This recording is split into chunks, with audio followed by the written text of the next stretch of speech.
एक समय था जी संगठित परिवार, जी 30 मेंबर 40 मेंबर इकट्ठे रहते थे और एक ही रसोई में भोजन बनता था। जी आपस में साथ मिलकर खाते थे, बैठते थे। और अगर परिवार छोटा है तो साथ के अन्य परिवारों से आपस में इस प्रकार संगठन होता था, आओ हम भोजन कर रहे हैं, इकट्ठे ही भोजन करेंगे। जी और कोई एक दो को काटने वाला नहीं होता था, हर एक दो को देखकर खुश होता था। मैं देखती हूँ इसका मूल कारण समझते सभी हैं, जी लेकिन इसका जो मूल कारण है, मनुष्य के अंदर से वैल्यूज कम होती जा रही है। जी और हर मनुष्य जहाँ तक जैसा है समझता है मैं ही राइट हूँ और मेरा कहना ही उचित है और मैं कभी अनुचित बोल ही नहीं सकता। और अगर अन्य कोई बात करता है या बात करने से पूर्व वो अनुमान लगा लेता है मेरे जैसा थोड़ी राय देगा, जी इसका तो कुछ अपना ही रूप से कहना होगा, उसकी बात बिना सुने बिना समझे रिस्पॉन्स दे देना और उसके साथ उस प्रकार का व्यवहार करना जैसी अपनी मनोवृत्ति हो, ये राइट नहीं है। जी जिसके कारण आज परिवार बिखरते जा रहे हैं। संगठित होकर तो रहना छोड़ दीजिए, एक परिवार के सभी मेंबर्स अगर 4 मेंबर हैं तो चारों की अलग अलग राय, जी कोई जी एक दो की राय को सम्मान नहीं देता है। जिसका मैं एक एग्जांपल देना चाहूँगी जी कि हमारे एडमिनिस्ट्रेटिव हेड जब फर्स्ट टाइम हमारे पास रूस देश में आई, जी क्योंकि मैं वहाँ भी सेवाएं करती हूँ, जी तो उन्होंने आते ही मुझे पहले बात कही कि मुझे लगभग 2-3 परिवारों में ले चलिए, मैं परिवारों को देखना चाहती हूँ। अच्छा मैंने कहा दादी जी यहाँ तो हमें रोज कहते हैं कभी हमारे यहाँ आइए, लेकिन हम कहते हैं किस लिए जाएं, और वो तो खुश हो जाएंगे अगर आप उनके यहाँ जाएंगे। रूस की बात कर रहे ये हैं? रूस की जी, बात थी। जी तो मैंने उनसे पूछा कि आप क्यों जाना चाहते हैं? जी कहा देखो, किसी भी देश की अगर हम सेवा करना चाहते हैं तो हमें पहले देखना है कि वहाँ के परिवार किस हालात में रहते हैं, आपस में उनका रहना, उनकी रहाइश किस प्रकार की है, उसके अनुकूल हम उस देश की प्रॉपर सेवा कर सकते हैं। मैंने कहा वहाँ तो सभी नौकरी धंधे पर जाते हैं, घर में तो कौन होता है? जी हाँ, आज जिसका छुट्टी है वो घर होगा, बाकी नहीं होंगे। कहा कोई बात नहीं, फिर भी मैं घर के रहन सहन के समझ सकूंगी।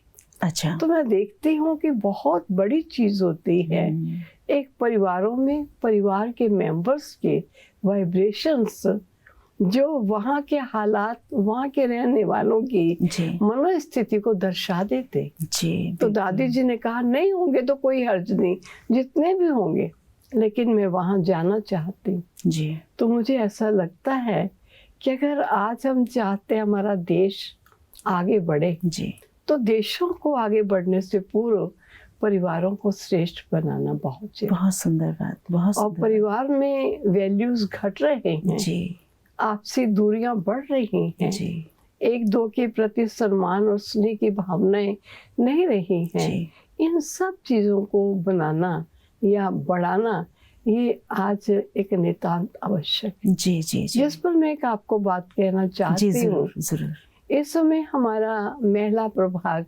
जिसकी मुझे चेयरपर्सन कहते हैं, जी जी तो मैंने देखा कि हमने एक विषय रखा था, अभियान इस पर चलाया कि कैसे परिवार सशक्त बने। जी और इस बार हमने जो अभियान का रखा है टॉपिक, उसमें है महिला कैसे सशक्त बने। जी बहुत क्योंकि परिवार की धुरी एक महिला है। बिल्कुल जब तक महिला सशक्त नहीं होगी जी परिवार सशक्त नहीं हो सकता। बहुत सुंदर बात तो है ये कि- बहुत जरूरी है परिवारों को श्रेष्ठ होना। वैसे भी कहते हैं कि जो परिवार है वो समाज की पहली इकाई होती है।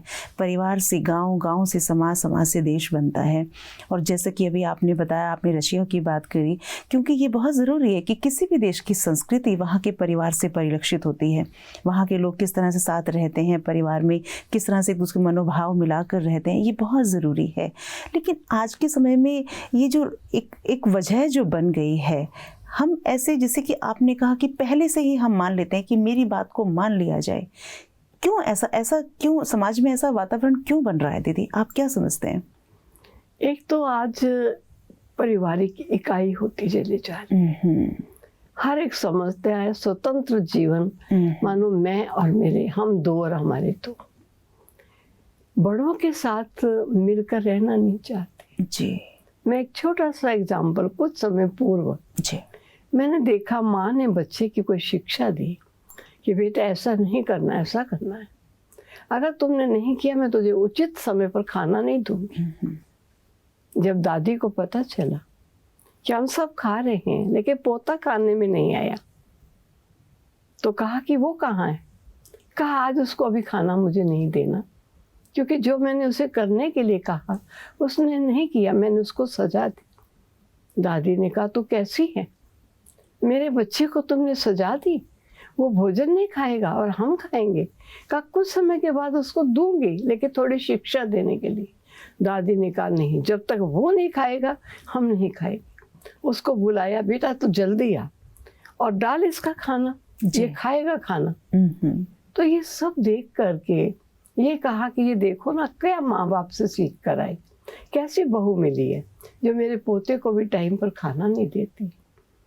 अब वास्तव में देखा जाए जी, उस समय उसके मन में ये विचार चला कि अगर मेरा भी एकाकी परिवार होता, हम दो और हमारे दो होते, तो मैं अपने बच्चे को स्वतंत्रता से जैसी पालना चाहती थी दे सकती थी। जी जी जी। लेकिन एक सुशिक्षित महिला थी, उसने मन में ये नहीं सोचा कि मेरी सास ने मेरी बात को काट कर और बच्चे को बुलाकर भोजन करा दिया, जो मैंने उसे कहा उसको वैसा पालन नहीं करने दिया।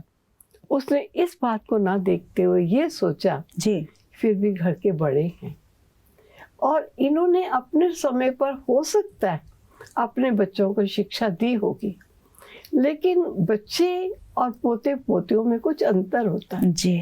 तो इनके मन में जो पोते पोतियों के प्रति प्यार है ये हम इनको जुदा नहीं कर सकते। इसलिए मैं ये सोचूं कि अगर मेरा भी एकाकी परिवार होता तो मैं अपने बच्चे को जैसी पालना देना चाहती थी वैसे दे सकती, लेकिन उसने ये सोचा जो दादा दादी की पालना है वो मेरे बच्चों को नहीं मिल पाती, और अगर दादा दादी ने कुछ मेरे विपरीत कहा भी है तो ये उनका स्नेह और उनका प्यार, उसको मुझे रिजेक्ट नहीं करना चाहिए। बहुत सुंदर बात। तो मैंने देखा जो ऐसी सुशिक्षित महिलाएं बनती हैं वो परिवार को संगठित बनाती हैं। जरूर है कि सहन तो करना पड़ेगा। जी, जी, जी। अब माँ जिसने बच्चे को एक सजा दी है, लेकिन दादी ने उस सजा को भंग करके अपनी बहू को ही गलत कहा और बच्चे के सामने कहा, उसे मालूम है ये मेरा निरादर हो रहा है, लेकिन उसने इसे निरादर नहीं समझा जी, और ये समझा कि इन बड़ों ने जो मुझे कहा अपने अनुकूल इन्होंने प्रॉपर कहा है, मुझे इनका सम्मान करते हुए अपनी शिक्षाएं जो मैंने अपने बच्चों को देनी है उससे मैं कभी चूकूंगी नहीं जी। बिल्कुल, मैं ये नहीं समझूंगी मैंने शिक्षा दी, दादी ने ऐसा कहा इसलिए हम दादी से जुदा हो जाए, नहीं, ये उनका प्यार है जी जी, ये उनका स्नेह जी। इसमें भी एक बात है दीदी, जैसे कि उसने बच्चे को सजा दी, ठीक है, और दादी ने कहा कि नहीं उसको भोजन दो, तो बच्चे ने देखा कि मेरी माँ ने दादी की बात मानी, बड़ों का सम्मान किया, तो मुझे भी बड़ों का सम्मान करना चाहिए। तो इससे भी एक शिक्षा कहीं ना कहीं निकल के आती है। मैं समझती हूँ बड़े बुजुर्ग जो भी काम करते हैं बड़े गहरे राज होते हैं उसके पीछे, उनकी हर बात में कोई ना कोई शिक्षा होती है।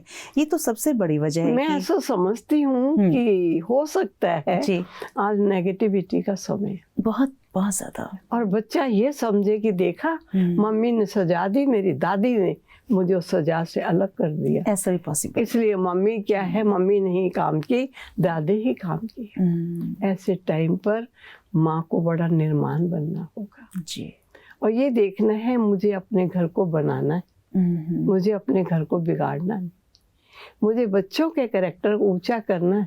जिस भी माहौल में रहते हैं उस माहौल में रहते हुए मुझे बच्चे को शिक्षण देने में कभी टलना नहीं है। तो वो कभी भी इस प्रकार के वातावरण से अपने मूल कार्य को भूले नहीं। महिला का कार्य क्या है? सहन करना। बिल्कुल। लेकिन जहाँ सहन करते हैं वही मूर्ति बनती है। ये बात तो सही। बिना हथौड़ा और छेना के पत्थर मूर्ति का रूप नहीं लेता है।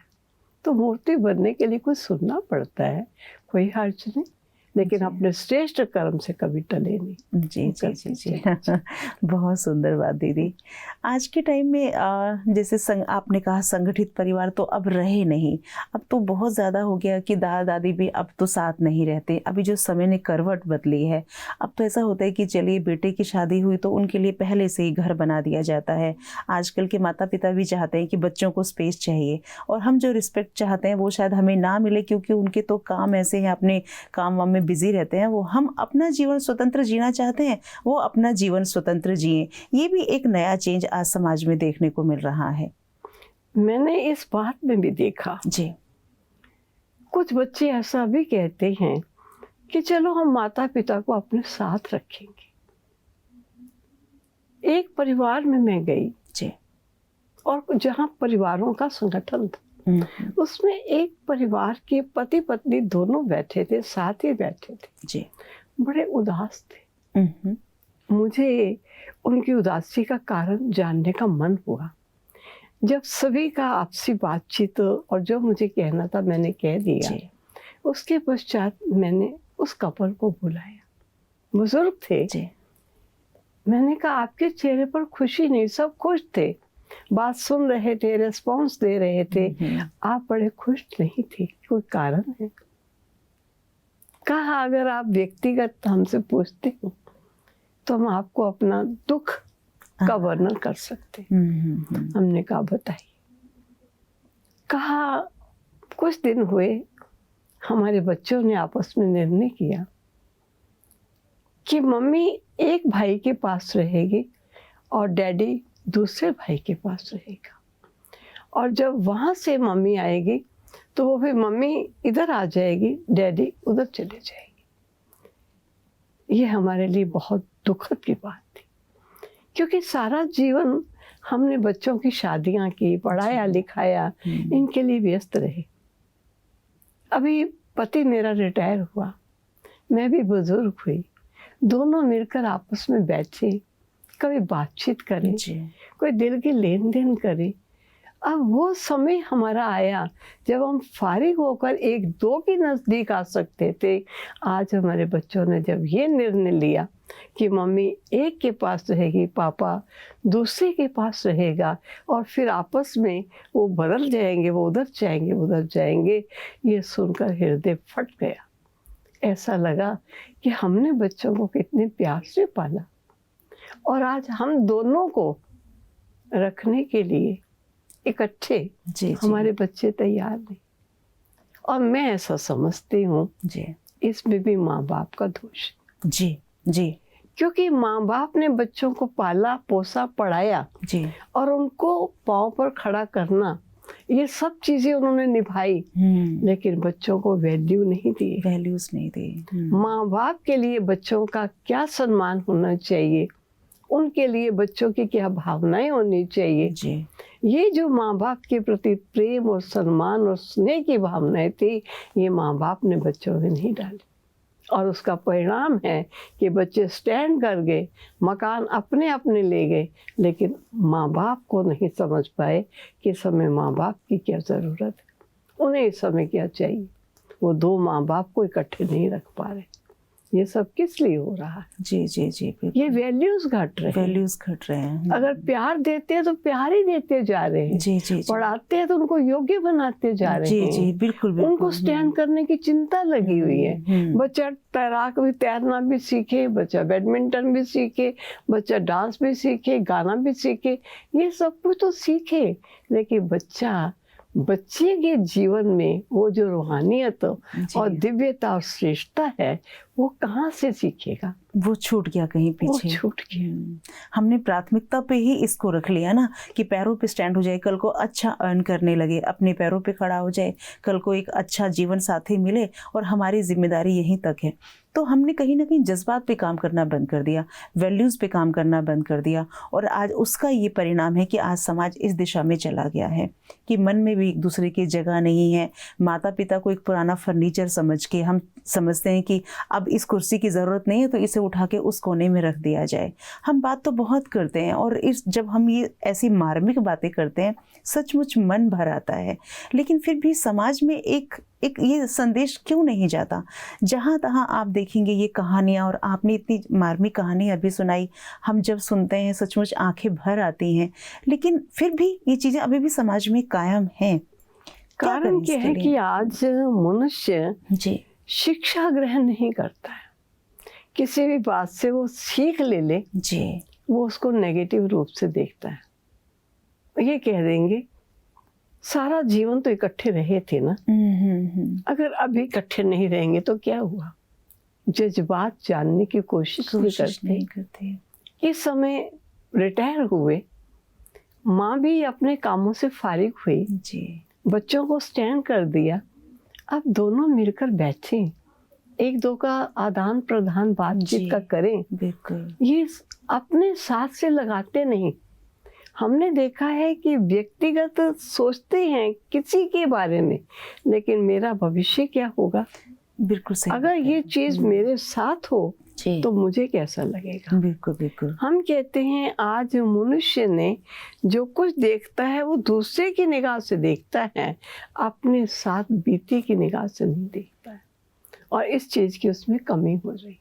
जी बिल्कुल। वो ये सोचे आज जो मैं व्यवहार किसी से कर रहा हूँ, अगर ये व्यवहार मेरे से हो तो क्या मुझे उचित लगेगा या अनुचित लगेगा?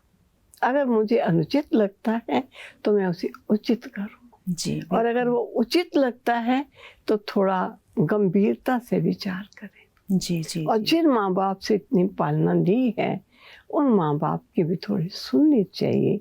कभी बैठ के पूछें कि ये कारण है, हमारा घर छोटा है, दोनों आप रहेंगे, दो के लिए जगह है नहीं, कमरे केवल दो ही हैं, बच्चों के साथ मम्मी सो सकती है या बच्चे के साथ पापा सो सकते हैं, एक और जगह नहीं होने के कारण मम्मी हमारा मकान बड़ा हो जाएगा, फिर हम चाहेंगे पापा मम्मी दोनों इकट्ठे रहें। कोई हृदय की बात तो बताइए। जी बिल्कुल। अगर आप हृदय खोल कर उनको नहीं बताते और जैसे एक ऑर्डर का रूप देते हो तो ये हृदय विदीर्ण करने की बात होती है। और जिन माता पिता ने आपको बड़ा करके यहाँ तक लाए हैं, तो क्या आपके पास उनके रखने के लिए जगह नहीं है? और आप क्यों रख रहे हैं? पाला तो उन्होंने है ना, तो वो आपको रख रहे थे ना। अभी कैसे अचानक से ये अध्याय चेंज हो जाता है कि अब हम रखेंगे माता पिता को? और वास्तव में देखा जाए तो ये शब्द ही गलत है, हम रखेंगे माता। हाँ जी, ये आना चाहिए हम माता पिता के साथ रहेंगे जी, ऐसे में। हाँ। फिर भी मैं ऐसा समझती हूँ जी कि चलो अलग रहते भी हैं और वो अपनी मजबूरी भी बता देते जी, कि ये हमारी मजबूरी है मम्मी। माँ और पिता उनका अपने बच्चों से बहुत प्यार होता है जी बिल्कुल। अगर बच्चे अपनी सही बात बताते हैं और माँ बाप को अपील करती है तो कहते बेटा कोई नहीं, हम भगवान से प्रार्थना करेंगे कि तुझे बड़ा मकान मिले, दाता तुझे इतना धन दे कि 3 कमरे नहीं 5 कमरे तुझे मिले, हम तो अलग रह के जीवन जी सकते हैं। ऐसी क्या बात है? हाँ। जहाँ तुम बच्चों को सुख है हमें वही सुख है। माँ बाप ये चीज है, माँ अपने मुख से निकाल के बच्चे में मुंह में देना चाहती। जी जी। स्वयं गीली जगह पर सो जाएगी, बच्चे को सूखी जगह सुलाएगी। माँ के अंदर त्याग की भावना होती, पिता के अंदर प्रेम की भावना होती है, लेकिन किसी बात को युक्ति युक्त ढंग से सही रूप से बताना ये जरूरी होता है। बहुत जरूरी। बाकी एक ऑर्डर रूप दे दिया जाए कि ठीक है मम्मी आप पापा के साथ, आप भैया बड़े के साथ रहिए, पापा मेरे साथ रहेंगे, फिर पापा बड़े के साथ चले जाएंगे, आप मेरे, ये जो शब्द हैं बहुत ये गलत। राइट नहीं ये है। राइट नहीं है। मानो कई बार बात अच्छी कह रहे हैं लेकिन बात के कहने का लहजा ठीक नहीं होता ठीक नहीं है। और वो भावनाएं ठीक नहीं होती, जी जी। जिसके कारण आपस में फ्रिक्शन हो रही है और परिवारों में बंटवारे ही नहीं, परेशानियां हो रही, जी, अशांत हो रहे। अशांत हो रहे हैं। आप सोचिए परिवार का एक मेंबर भी अशांत है तो आप सुखद जीवन जी नहीं सकते। बिल्कुल सही बात है, बिल्कुल सही बात टोटल वातावरण आपके घर में एक बीमार होता जी, है, जी, जी। सभी को खाना खाना अच्छा नहीं लगता। अच्छा नहीं लगता। और ये दुनियावी रूप में गीत गाते हैं, भूखा प्यासा पड़ा पड़ोसी, तुमने खाना खाया क्या? आहा, अगर मैंने खाना खा भी लिया और किसी पड़ोसी की दुख की आ रही है तो भोजन मेरे अंदर सुखद रूप से नहीं जाएगा। ये सोच तो अब रही ही नहीं दीदी अब समाज में। वास्तव में देखा अब तो जाए, घर में ही नहीं रही है सोच। नहीं रही। एक घर में 3 कमरे हैं तो 3 पड़ोसी की जैसे ही रह रहे हैं घर में। आज तो ये समय भी आ गया। बहुत सुंदर बातें दीदी आपने समझाई और बहुत गहरी बातें हैं। ये जब ये सिचुएशन, ये परिस्थिति जो आती है, इसके मूल में जो बात है आज आपने उस पे चर्चा की, तो बैठ के ये बिल्कुल सोचने और समझने की बात है कि हम अपने परिवार को सुखद कैसे बना सकते हैं, कैसे प्यार, परिवार के जो लोग हैं उनमें आपस में प्यार बना रहे, सौहार्द बना रहे। ये ज़रूर बैठ के सोचने की आवश्यकता है। इतनी सुंदर जानकारी के लिए दीदी आपका बहुत बहुत धन्यवाद।